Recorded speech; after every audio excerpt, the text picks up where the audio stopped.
오늘은 지난 시간에 이어서 요한복음 5장 39절에서 47절 말씀을 가지고 말씀을 전해드리겠습니다. 말씀을 읽겠습니다.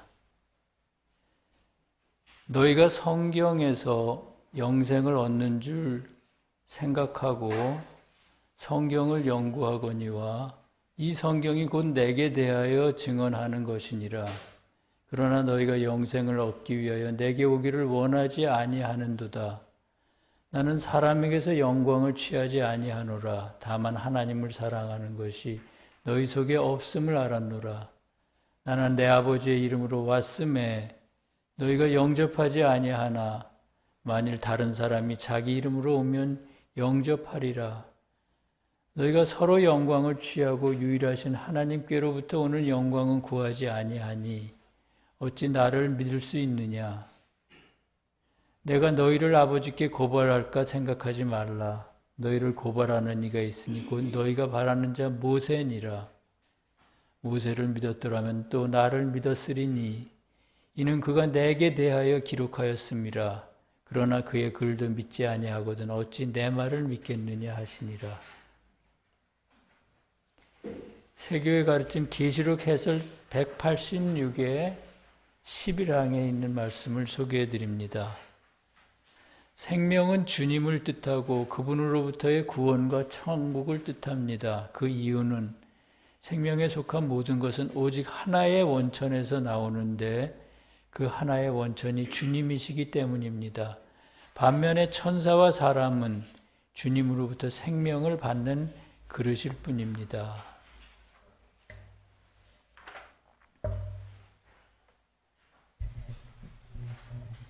주님께서는 인간이 이해할 수 있는 하나님이 되시기 위해 인간의 몸을 입고 세상에 오셨습니다. 왜냐하면 하나님을 이해하지 못하면 그분과 결합할 수 없고 그러므로 구원을 받을 수가 없기 때문입니다.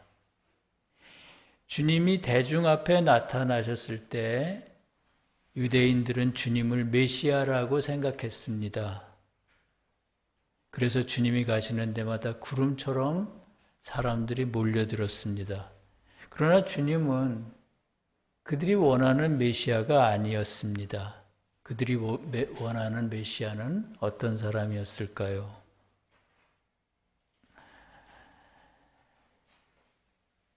이방인의 압제로부터 유대 나라를 구원할 메시아였고요. 또 더 나아가서는 그들을 모든 민족 위에 우뚝 서게 할 그런 메시아였습니다.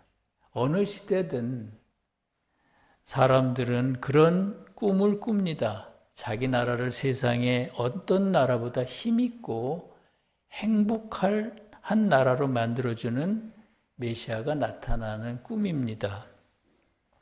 그러나 주님은 그런 세속적인 메시아가 아니라 인류에게 영원한 생명을 주는 메시아로서 오셨습니다.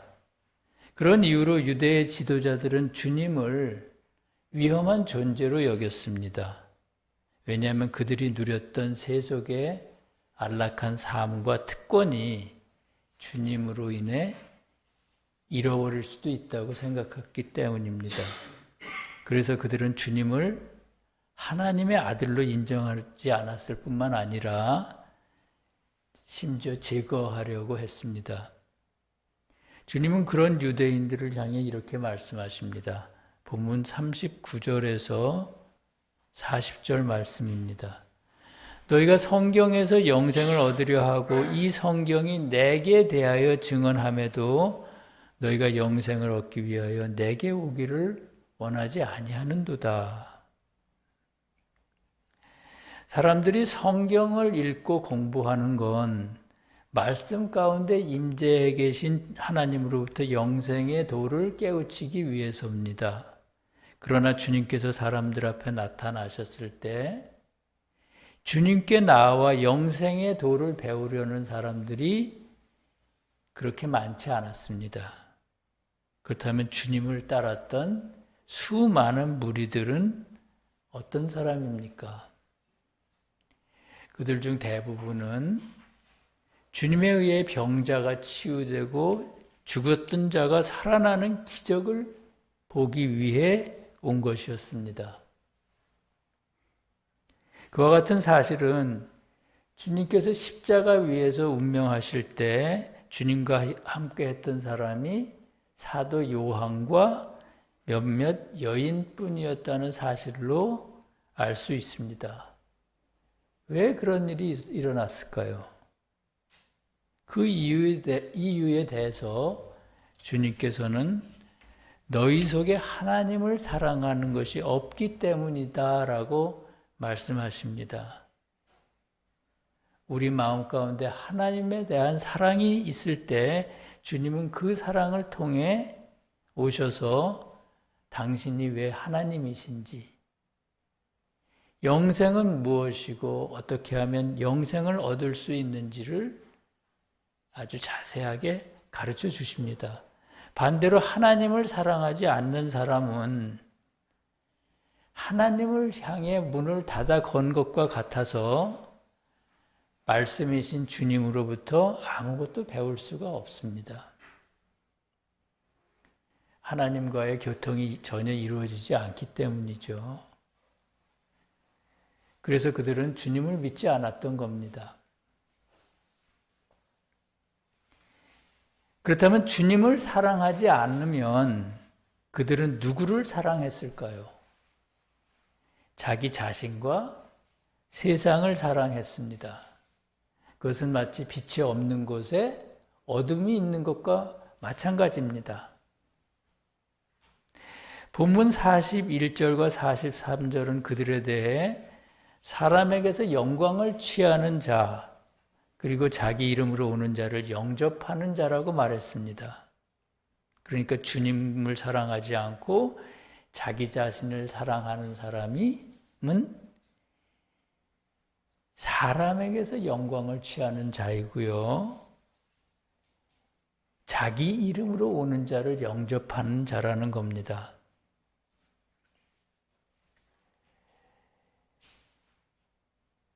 사람에게서 영광을 취하는 자가 어떤 자일까요? 이웃을 섬기지 않고 이웃으로부터 섬김받기를 좋아하는 자입니다. 그러면 자기 이름으로 오는 자를 영접하는 자는 어떤 사람입니까? 말씀에서 사람의 이름은 그의 내면 또는 내면을 이루는 본질적인 어떤 특성을 가리킵니다. 이를테면 자기 이름은 자아에서 나오는 다양한 욕망을 가리킨다는 거죠. 예를 들면 권력이나 재물에 대한 욕망이나 집념 같은 겁니다. 따라서 자기 이름으로 오는 자는 세상의 권력이나 재물에 대한 집착이 강한 사람이고요. 그를 영접하는 자는 그런 사람들을 추종하는 자입니다. 이러한 사람들은 진리의 가르침과는 거리가 먼 사람들입니다. 왜냐하면 진리는 섬김을 받기보다는 이웃을 섬기라고 가르치고요. 땅의 권력이나 재물을 쫓지 말고 하늘의 것을 쫓으라고 가르치기 때문입니다. 그런 까닭에 주님께서는 44절에서 너희가 서로 영광을 취하고 유일하신 하나님께로부터 오는 영광은 구하지 아니하나니 어찌 나를 믿겠느냐라고 한탄하셨습니다. 총선이 좀 세상적인 얘기 같지만 총선이 4월에 있습니다.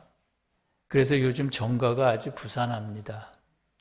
정치인에게 국회의원 후보로 공천받는 게 얼마나 중요한 일인지 저는 요즘 알았습니다. 정당마다 시스템 공천을 주장합니다. 누구나 받아들일 만한 객관적인 기준을 정해서 그에 따라 후보의 소양을 검증하고 수치화해서 공천한다는 것이죠. 그렇게만 된다면 정치에 희망이 생깁니다. 그러나 소문에는 후보 개인의 신념이나 업적보다는 정당 대표의 비위를 맞추는 사람이 공청받는다는 얘기가 들립니다. 그게 사실이라면 그런 것이 바로 하나님께로부터 오는 영광을 구하지 않고 저희끼리 영광을 취하는 모습일 겁니다. 그런 사람들은 진리이신 주님을 믿기가 어렵습니다. 진리는 사람에게서 영광을 취하지 않고 권력이나 재물 그 자체를 쫓지 않기 때문입니다. 주님이 오셨을 때도 사람들은 하나님으로부터 오는 영광을 구하지 않고 사람에게서 오는 영광을 그들끼리 주고받았습니다. 주님께서 그들을 향해 45절에서 말씀하십니다. 내가 너희를 아버지께 고발할까 생각하지 말라. 너희를 고발하는 이가 있으니 곧 너희가 바라는 자 모세니라. 지난주에 말씀드린 것처럼 주님은 아무리 악한 사람이라도 결코 정죄하거나 심판하시지 않습니다. 오래 참으시고요. 끝없이 기회를 주십니다. 그러나 때가 되면 질서의 법에 따라서 하나님의 영광을 구했던 사람은 천국으로 가고 사람의 영광을 구했던 사람은 지옥으로 가게 하십니다. 오늘 말씀에서 고발이란 정죄와 같은 개념입니다.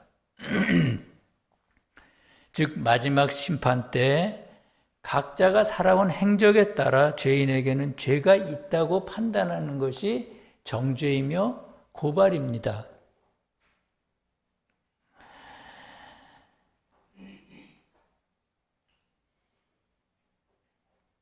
주님께서는 그렇게 판단하는 이가 바로 모세라고 하세요.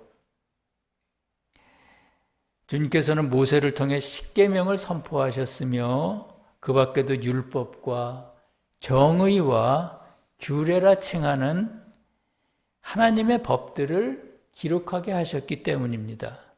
그래서 말씀에서 모세는 진리의 법 또는 질서의 법을 상징합니다.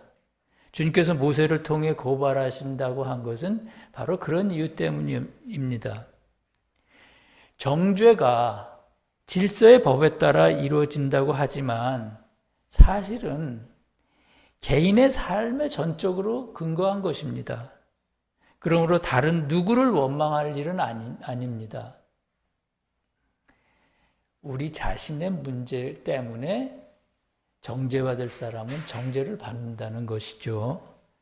그래서 주님은 46절과 7절에서 모세를 믿었더라면 나를 믿었으리니 이는 그가 내게 대하여 기록하였음이라. 그러나 그의 글도 믿지 아니하거든 어찌 내 말을 믿겠느냐라고 하셨습니다.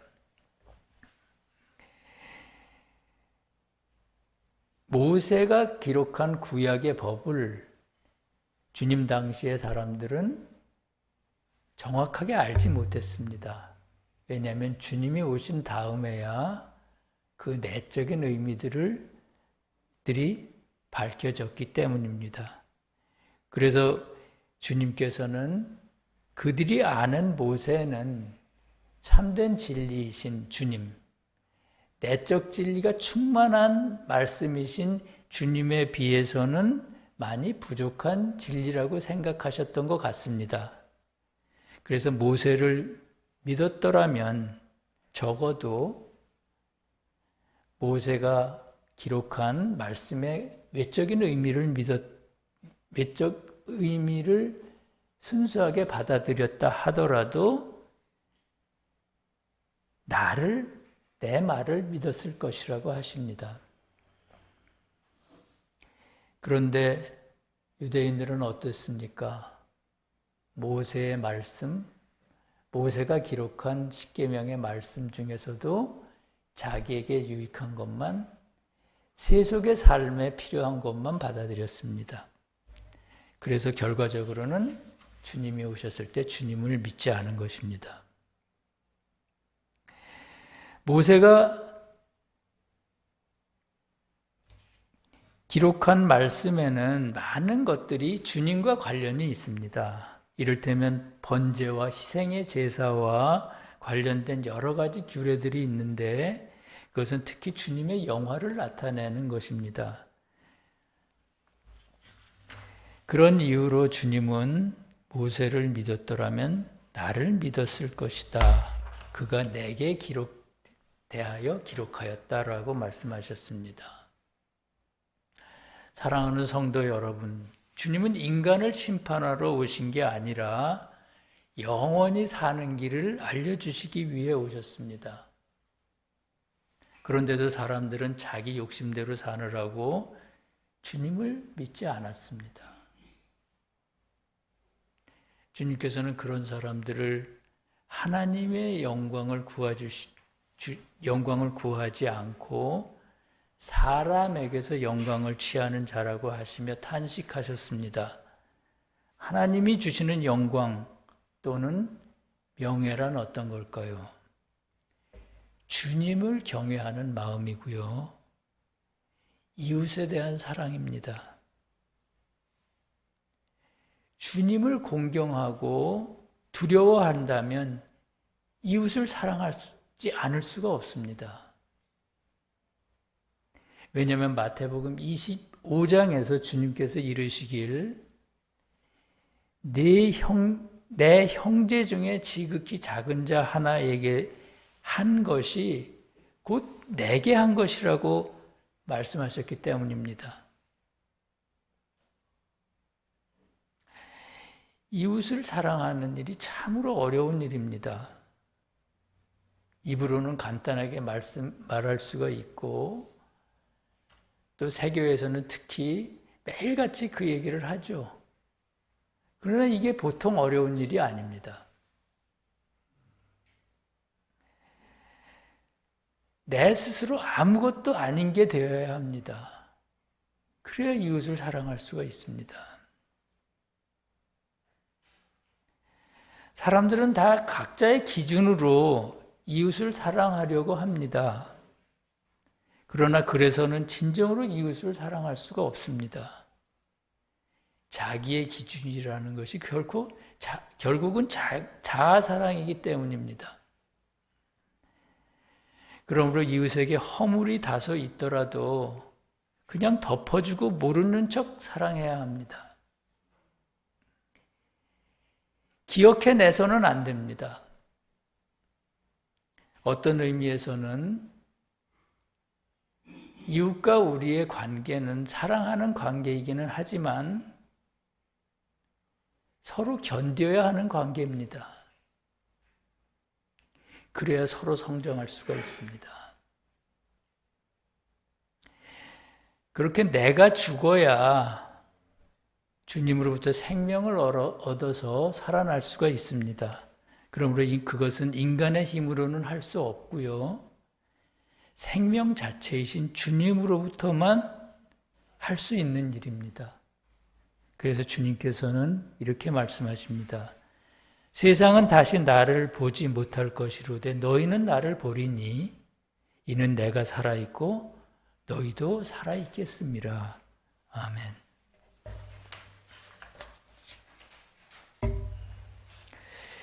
함께 기도하시겠습니다.